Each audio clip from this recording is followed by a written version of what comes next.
I noticed he used experts as with an S. So Prepare for I'm battle. a pass it across to the expert here. Can you beat accept OG's ball? Oh, okay. Yeah, thank you. I'm very smart. You know, let me break down my smartness here. Okay? I thought we were going to get treated to Insania Pangolier this series, right? Now I tweeted out, go with it mid. But it seems OG intercepted my high IQ intelligence and decided to give it to Topson instead. I've definitely heard stories about teams snatching your intelligence away. Yep. No, I mean, I'm pulling out Mars Pos 4 with cast range. It's going to happen, Liz, you know? Which makes you talk gibberish right now. It's a well-known fact. Look, if you throw out enough theories, right, it's like you're just like spitballing at a wall here, right? One of them's going to hit, and like a year from now, I'm going to go, I predicted that. I have a feeling your life is one long game versus a very buffed up silencer at this point. Everyone, but he's not going to finish the game without a single death. That's the goal here for me, okay? All right, so let's go back into the game a little bit. This bottom lane might be a bit problematic for mid one and no-tail, at least the bounty rune fight, which is why they might dodge it. Yep. The battle begins. But very good call by Lacoste. Like, very good call that Earth Spirit is going to be mid. It's Taiga sometimes goes mid for them as well. And you really want the Wind Ranger plus Bloodseeker lane. That lane is extremely strong together. You want that shackle shot into the blood right. The heroes just buff up one another. And Undying is also pretty solid versus Wisp Jug combo. Yeah, you just basically sap away their strength. Then when they're a little bit squishy, especially the IO, Mike has the mobility to get on top of that pesky little ball and crush said ball. And the mid lane, I guess, is going to be an interesting one, actually, because I don't think I've ever seen Pangolier versus Earth Spirit in a 1v1. Yeah, you haven't, have you? Like, no wonder. It's not really a most common mid lane matchup. This is where our 3K players in the chat become bigger experts than we are. But, you know, like, Topson, he doesn't truly have a lot of kill potential early on unless he procs multiple times with Lucky Shot. Taiga, he can always burst down the creep wave. And he might burst down Topson, yeah? Yep. Lucky. That was greedy. He will survive, but that's a lot of damage for that greedy swashbuckle, and he'll still lose that range creep. Yeah, but he was out of luck. He hit level 2, that's why he went for it with Lucky Shot, and then he didn't get a single proc, so that was extremely unlucky for Topson. But he needs to be careful. I doubt that Lucky Shot is pseudo RNG.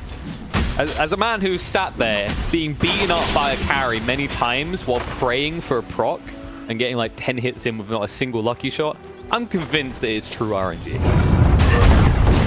Topson? Oh no! Oh no! He's dead? That's it. And Taiga, he doesn't even look back. It's like, cool guys don't look at explosions. He just moved away. He didn't even go for that one last tap, which he could have gotten in. Damn. I mean, done him die. I feels like every time Topson is going to swashbuckle on this lane, there is going to be a price to be had. Like, last time it was all of his health, and this time it was whatever remained. Alright, so two things to take away. This is not a free Pango game. This game can be really rough for him. He's playing versus Bloodseeker, remember. Bloodseeker usually was picked into Pango because of Rupture. It literally ruins the hero. And now he's also losing versus an Earth Spirit, which will allow Taiga to be extremely active. Yeah, no, see, Liquid, they were hearing what you're saying, like, Liz, you're right, you know, this is going to be good for us. But we wanted to be even better, so let's beat the crap out of the other lanes as well, because they're already starting to lay into the top lane. Like we said during, like analysts also pointed out, this lane, Wind Ranger plus Bloodseeker is really strong. Even versus Tusk with tag team, you can get a kill, like, you can even kill off all the summons from Nature's Prophet, so really well played by them. I just watched Topson actually get his RNG finally, but he instantly just gets bat and loses like a quarter of his health. And oh, they got him! They do actually get Seb in the top in the meantime. He was 1 millisecond away from TP. He literally started TPing in the middle of the fight, and he almost got back. But it's an Nature's Prophet at least. He can TP. Meanwhile, in the mid lane, looks like Taiga can't quite get this one as close because Thompson did have cooldown on the swashbuckle. I mean, I'm just watching this lane because it's so entertaining. Like, it's literally, it's a gamble. One uses swashbuckle, it's not good enough and then dies, or the other one rolls and misses and then dies. It's about this next 10 seconds. Mid lane right now. Well, we'll talk about that. There is a pick on a box. Sax's going to be pressured a little bit. He should be going down, but that mid lane is where we're expecting the kill to follow up as well. Saxa will eventually die. Meanwhile, Thompson brought low. Where's the disarms? Where are they? He get him again. He got him. And that's a rune too. And oh, the IO as well. Whoa, Liquid. Yeah, I just love the drafts from Liquid. Love the way they laned. And look at the Surge Spirit hasted going down bottom. This is dangerous for both Wisp and mid one now. He's level 6. And he's gonna roll in. Mid one gets caught. By the way, he's gone. Insania with the level 2 Soul Rip is enough. Taiga's gonna juke them out. It just keeps the Magnetize going as they get ready to survive here under Saxa. Trying to bring him low enough to kill him off, but they are tanking a lot of damage from the tower. Insania will get the kill and walk towards his death. With the rotation from Seb, will he be able to punish Taiga is the real question. He's reached the tree line. It looks like Taiga is out.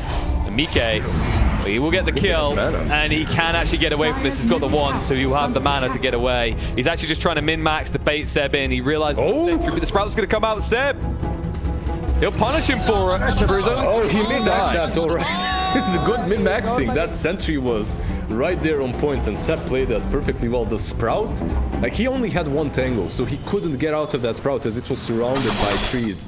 Damn, well, very well played by Seb. He didn't get Taiga, that's what he came for really on bottom lane, but he did get Mike, which is just as good.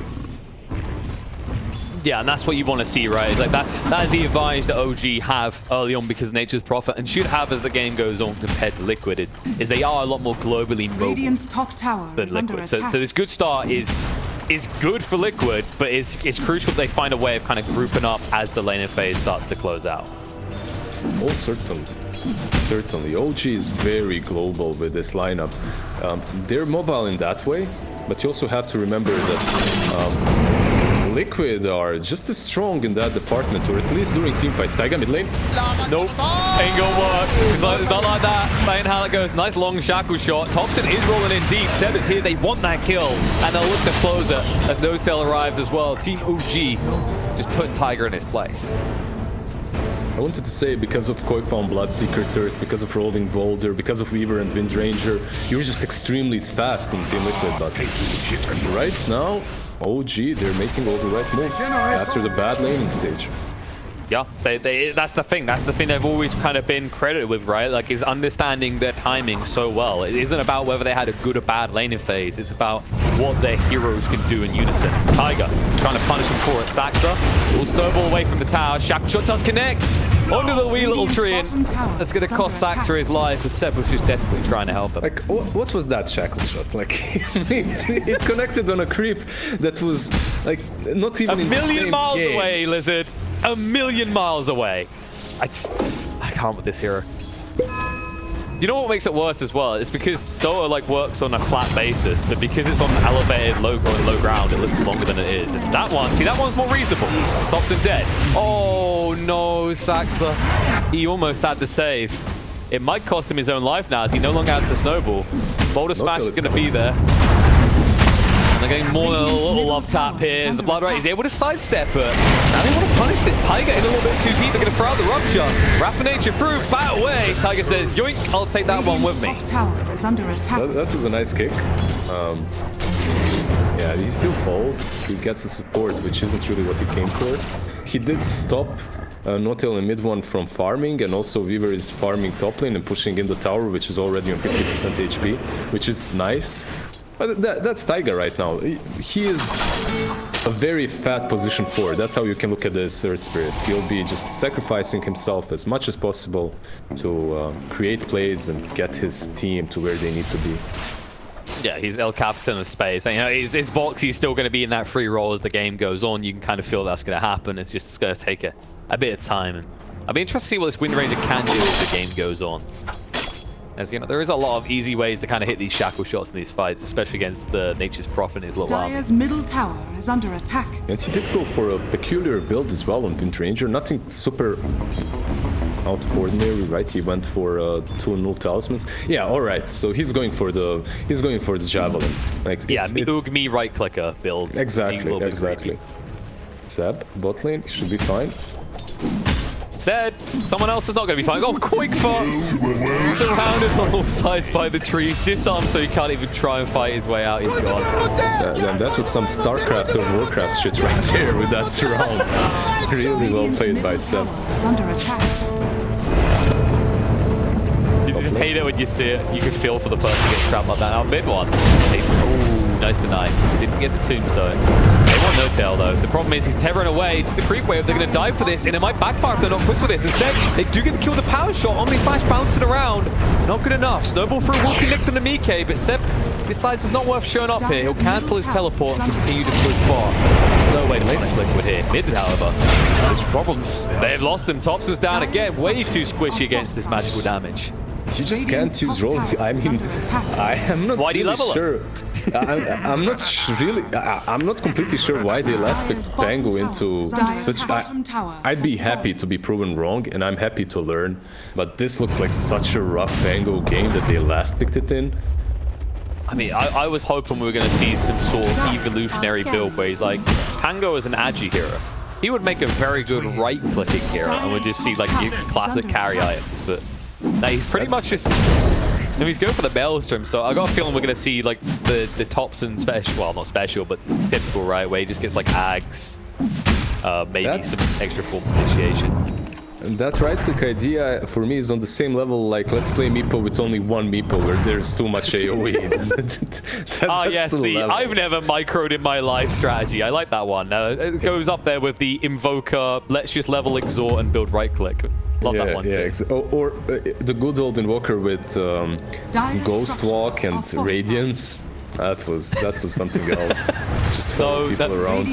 Nothing beats the Luna players that found the idea of the ultimate a little bit too complicated, so all they do is level stats. Seb, Snowball did block out the damage from Blood, right? They're going to drag him back to the tower. The tower's already gone. Warrior's Punch is going to come out. Volt's going to be brought low. Spin will finish him off, and now Insania in a bit too deep. They'll clean up the tombstone and run through on him next. Buyback does come out. They've got rid of Seb. Thompson ruptured up, has to stand his ground, pray for RNG, but will not get a single one as the lucky shot's not there, the health is not there, the fight not going to be there for OG. They will at least get Saxer out, but they'll have to abandon this mid lane and allow Liquid to have it. Yeah, this is going to be a trade right here. They took a tower, they also forced Box into buying back, but they will lose Seb and their own tower. Is it really worth it? I wouldn't think so, because you're still trading one tier 1 for another, and you lost your mid laner and top laner, while Boxy can't really be considered that at the moment, so it's a win overall in map control for Liquid. I do think we're getting to that point where Thompson just needs a quick technical pause so he can just remove the R key from the keyboard. Because this is getting him killed every time. Right? Like, you saw that fight. he did get quite a lot of use out of that Rolling Thunder, I would say. Like, it was for a couple of seconds at least before he got ruptured, and then he had to stop it. So this is like, you know, if someone buys a bike and they're just surrounded by walls, they'll get a great amount of use until they reach the wall. That's just what it feels like every time the rupture comes out. It's like they stuck their leg out in front of him and tripped him up, as they'll find Boxy die back finally. No tail will die on the other side of this though. Atos controlling the jug. Whoopsie, no spin means death for him too. Not done. The Hunter, nice Taiga. Connects with it. Now a Spirit Vessel out. The Saxer this time will secure a third kill for them. Yeah, I just love to see a good Earth Spirit having a good lane and then just crushing the map everywhere. Like, this hero is still a very, very fearsome mid laner. I mean, he always really was. It didn't even matter on the patch. It's just like, if you win the lane convincingly enough to reach your levels fast enough to actually use that experience and money gained on mid lane. It's that usually the kind of complaint that people have is like, why you shouldn't pick Earth Spirit. It's like, well, imagine you roll in and you miss. What happens? Like, well, if you're a mid Earth Spirit, nothing happens because your health pool's ridiculous. Nobody's gonna kill you. Spirit Vessel, Bracer, 2000 HP. That's a lot, and the amount of damage that he dishes out it's insane. Yeah, that's gonna get more insane. He's close down that level 2 magnetize. You know, he's also, you got the PMS, so like everything feels good for Taiga in this game, and he's definitely delivering with what he's been handed so far. Topson going for the Aghanim. There it is. Yep. It's an ambitious way of doing this, considering what, like you say, he gets those first few seconds of Roll and Thunder. So Topson's like, how do I maximize those first few seconds of Roll and Thunder? Yeah, or just use shield crash, run around and shield crash people. That's an option too. Let's see if it pays off. I mean, disarms in these fights could screw over Liquid. That's the thing, right? You're going to reach a point where Taiga's magical damage isn't going to be enough. And when you look at, the Wind Ranger and the Weaver, disarms against these heroes, they don't want to be rushing towards a BKB in these type of games. Such power. They're rotating towards bottom lane. They want to take out this tier 1. Taiga, he just knows. Every time. He'll connect with it. Saxa knows what happens next. It's going to be dirt. At least tries to punish Boxy for it, but it's not going to work. I mean, dying. I love Koikwa Zeto's build as well. He's completely succumbed to this position 3 roll, or 3.5 if you want to call it, because Boxy is eating half of that map as well.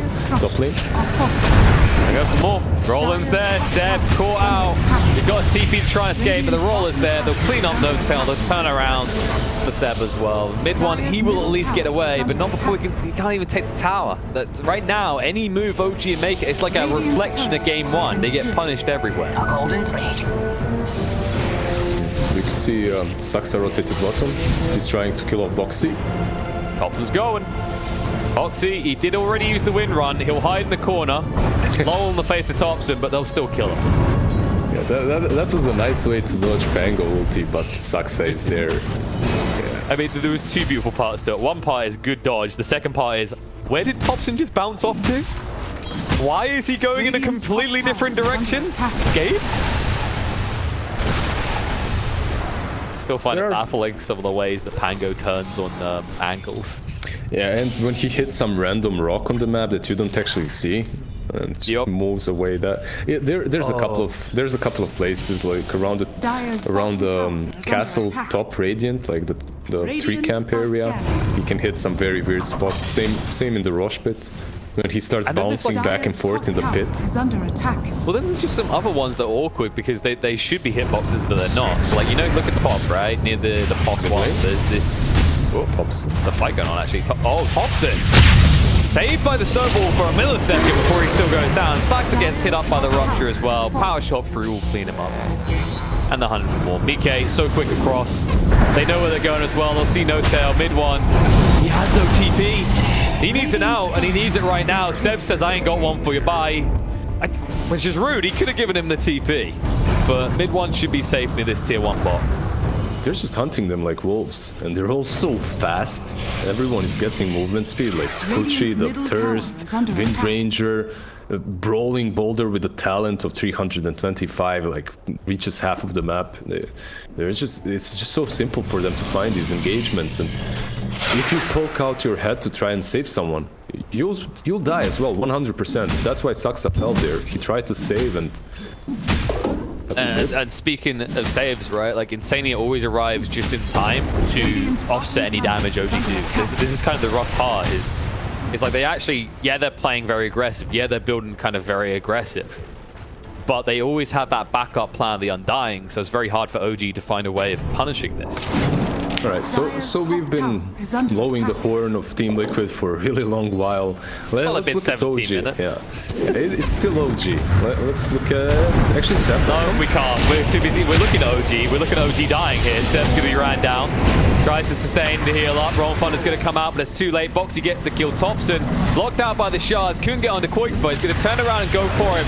Like a shark smell of blood, but the sustain looks pretty good. Insania is defending him well here. Disarm's going to come out. Koikwa zones him away to blood right. Omni Slash on the side. We'll clean up Insania. They'll finally get rid of that sustain. Saxa dodging out the roll of the stone, but will pursue through onto Taiga. The disarms are coming out. Weaver can't assist. Roll through. Taiga trying to escape from this quickly. He's actually trying to take Saxa with him with the magnetizer. Roll through is going to be off the mark, but the follow-up is too much. They take down Topson. They take down Saxa. They'll take this tower, and they are taking everything from OG. What's the scariest in this whole engagement is the fact that Rupture was used already. Bloodseeker already used it on Seb, right? And because of that, only because of that do they choose to relocate in and to fight together with Rolling Thunder. But Rolling Thunder got countered by Ice Shards, he started rolling in the opposite direction, and the teamfight was lost right there. He's coming down bottom, but no tail might fall. Mike is here to play as well. I mean, they just go straight for no tail. He's gone. Cool guys don't look at kills. Mike just makes sure he time lapses away. He knows he's got the kill. Meanwhile, top Seb is in a world of trouble. Quickfor catches him out. He's trying to sustain with the mech, but the right clicks might be too much. Nice disarm from Thompson to save the day, however. Will allow him to turn around and roll thunder this dude down. The shield crash in on him. The problem is they are going to actually be able to fight this. They actually have got reinforcements coming in, and Saini has arrived. In the meantime, the bot lane, Boxy is going to fall to mid one. The root's going to come out. The punishment is there, and Thompson will fall. Seb, he says, don't worry, bro. I'm back here. I'm ready to help again. Oh, my bad. Thompson is that skinny friend that always starts shit and then just abandons you when all people come. You mean Seb in this situation, right? He's like, you got this one, bro. I'll just be back here and go, yeah, you got him, dog. He just abandoned him. Oh, that was sad. But I actually think that in a game such as this one, Seb is more valuable than Thompson, at least at this point, because he's going to scale. He has his Midas. He might die bottom though. Yeah, that Midas is great for giving Mike even more money. Slowly but surely. The clumsy net on Weaver is a game changer. He killed Wisp earlier with it. Now he killed Nature's Prophet because of that too. Really, really good item pick up by Mike. Neutral that is. And kill is a word that he knows too well in terms of dishing out, but probably isn't going to feel any longer in this game. Sure, he died once, but now the 12.5k net worth going towards the Skadi next. You look at his health, he already feels almost unkillable for OG. I don't know when that's going to change at this rate. He's building this kind of a hybrid build in which he has a lot of HP to work with as well. Like you said, the Skadi, the Dragonlance. He doesn't die instantly by any of these heroes. This is ambitious. Sakta says we got the deeps. We know how to do this. They're going to snowball across. Mike. Oh, can they do the damage? I'm not sure. They're going to try. There's just going to be a time lapse away. Sayonara. They do sprout him up though. They caught him. They caught him in the right spot. Maybe they can bring him down. The Raw Thunder is going to connect, but it's going to short. It's not going to actually come out in time. It's just going to walk it off. OG, they might be in trouble because mid one, he gets caught behind. Reinforcements from Liquid are coming. Nice reload out will save the life of mid one, but someone is going to die for this. Someone has to die for this mistake. Thompson, he might be the first one. Whoopsie, connect with the roll. Snowball to buy some time, but I don't know where you're going with this one. They'll shackle shot him, they'll kill him off, they'll hunt to fall for more. Saxa can't even stay safe in his own bases, he's also gonna fall. Yeah. They're pinging the tier 2 instantly after, that's what they're gonna go for. Maybe not tier 2, he smoked up after killing Courier. He might go for bounties. Nope. Yeah, those bounties are still there 22 minutes in, that's surprising. I mean, if you're Liquid, what reason do you have to look back, right? No reason at all. You're just constantly pressuring them. And you saw what I meant with this Weaver being extremely tanky. Like, you can't take him down with one... If you get a blink on Tusk and blink on Thompson, then that's perhaps an option. You can jump him and keep him chain locked. But that's not happening. What they need is this Hex on Nature's Prophet, which he has queued up for quite a long time now. It will come shortly, though. Yep, and he said it's kind of a lifeline, like you mentioned already, worth more than Thompson, theoretically, and in clear state from the net worth, but he might be dead. So easy to kill still, he's just gone. Mike shows up, he's like, well, I came for the creeps, but I stayed for the Seb. At this level 20 talent, the Force Forms attack to kill, it's disgusting. Like, he will always have vision on you, and you can't just try and get it off alone. No, they should have just renamed that talent. They should put brackets under it. Good luck with that, because, I mean... This is just a ridiculous talent in general. Like, you see Grimstroke's one in comparison, like, one extra hit. Kind of like reasonable with him scaling up in levels, but that bug is never going to be squashed, neither of his babies, as they find no tail as well.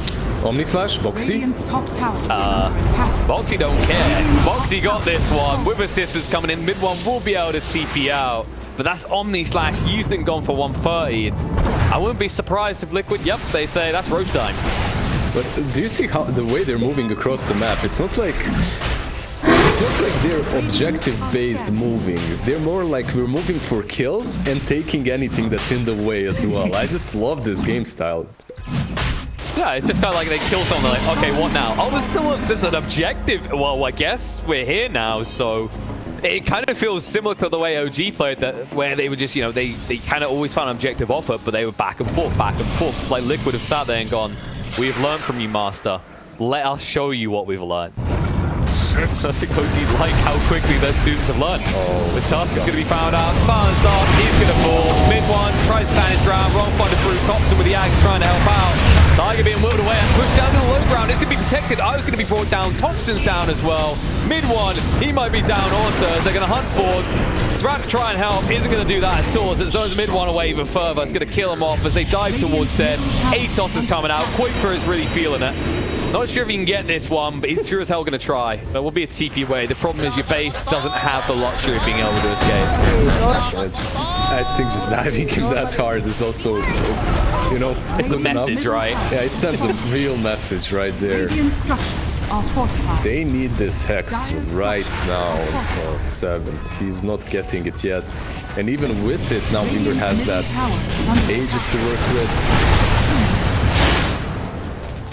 He at least depushes him there with the Raffinator, proving that he's still, with that all alone, has a lot of damage in these fights. 'Cause that's the thing, like Liquid, the way a lot of them are built, we said it's kind of about this, you know, ability to keep going at your opponents. It does mean some of these heroes are incredibly squishy. I'm especially looking at Boxy here. Oh man, they're so good. Ooh. They're just so good. That's his Hex reveal. He gets it out. He hasn't got the damage though. This might backfire if he's not careful. Boxy, there it is. They finally bring the reinforcements. Walrus Punch to control the bar. Boxy still dishing out damage enough that Zed will die for it. The roll through will find Tusk as well. And sure, you got what you came for, but it took so long that Liquid take more. Mid lane.